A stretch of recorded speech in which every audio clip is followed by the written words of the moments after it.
বাঁকুড়ায় ফের প্রকাশ্যে তৃণমূলের গোষ্ঠীদ্বন্দ্ব। খোদ তৃণমূল কাউন্সিলরই ঠাঁই পেলেন না তৃণমূল কার্যালয়। নিজের দোকানে বসে পরিষেবা দিলেন বাঁকুড়া পুরসভার 17 নম্বর ওয়ার্ডের কাউন্সিলর। বাঁকুড়ার পাটপুরে একাধিক তৃণমূল কার্যালয়ে থাকা সত্ত্বেও কোথাও তাকে বসতে দেওয়া হয়নি। নিজের দোকান না থাকলে গাছের তলায় বসেই পরিষেবা দিতে হতো, অভিযোগ করেছেন 17 নম্বর ওয়ার্ডের কাউন্সিলর বন্দনা লোহার।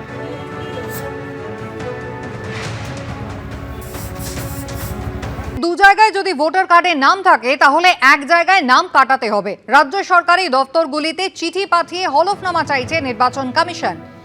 ইতিমধ্যেই এসআইআর এর এনুমারেশন পর্ব শেষ হয়েছে, হিয়ারিং পর্ব চলছে আপনারা জানেন। আর নির্বাচন কমিশনের পক্ষ থেকে জানা যাচ্ছে যে দু জায়গায় যদি ভোটার কার্ডে কারোর নাম থাকে তাহলে এক জায়গায় তাকে নাম কাটাতে হবে। দু জায়গার ভোটার লিস্টে যদি নাম এসে থাকে তাহলে এক জায়গার নাম বাদ দিতে হবে। রাজ্য সরকারি দপ্তরগুলিকে চিঠি পাঠিয়ে এখন হলফনামা চায় নির্বাচন কমিশন।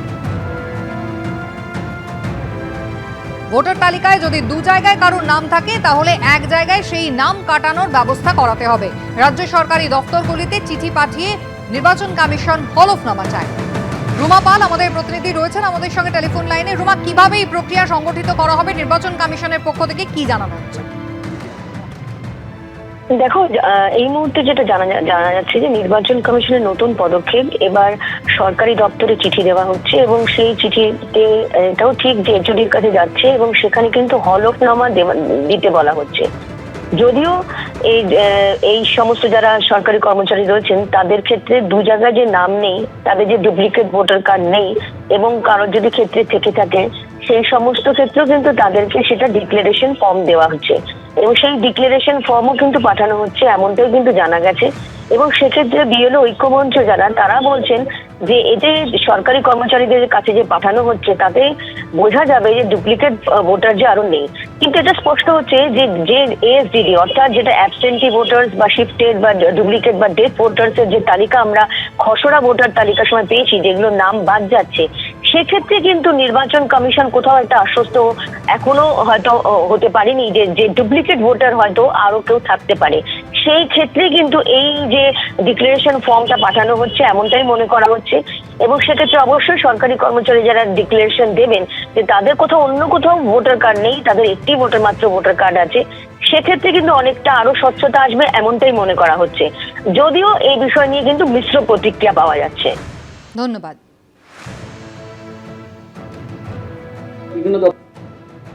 বিভিন্ন দপ্তরের কাছে কালকে চিঠিটা পৌঁছেছে এবং এখনো চিঠিগুলো যাচ্ছে বিভিন্ন শিক্ষকদের কাছে স্কুলগুলোতে, যে তাদের যে অফিস, সেই অফিস থেকে নির্বাচন কমিশন নিশ্চিত হতে চাইছে যে তাদের নাম অন্য কোথাও বা অন্য কোথাও উল্লেখ নেই।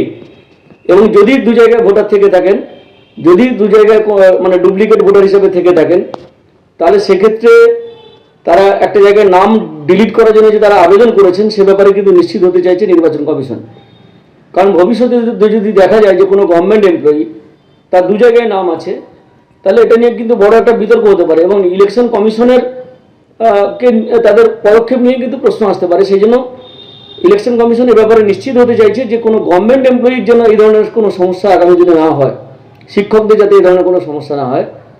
নির্বাচন কমিশন হয়তো নিশ্চিত হতে চাইছে যে কোনো গভর্নমেন্ট এমপ্লয়ি যাতে আগামী দিনে তাদের এই ভোটার বা ইলেক্টর হওয়া নিয়ে যাতে কোনো প্রশ্ন না থাকে। ইলেকশন কমিশনের এই পদক্ষেপকে আমরা সমর্থন করি এবং এই ডিক্লারেশনটা নেওয়াটা সঠিক বলে আমরা মনে করি। এবিপি আনন্দ, এগিয়ে থাকে, এগিয়ে রাখে।